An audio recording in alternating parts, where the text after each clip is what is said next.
Paulo, eu tenho certeza que vai dar continuidade a esse trabalho. E aí nós de Canésia também estamos juntos com ele e todo o grupo, desde o senador Fernando Bezerra, como toda a chapa completa.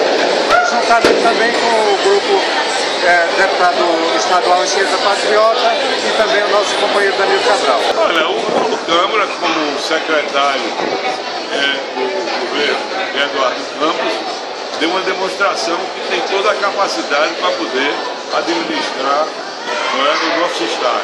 É um jovem, uma pessoa qualificada, um homem que tem conhecimento e que colocou as finanças do estado de Pernambuco em ordem.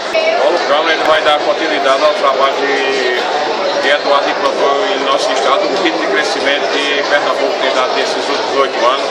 Então eu tenho certeza, com a eleição de Paulo Câmara, esse trabalho não vai parar. Né?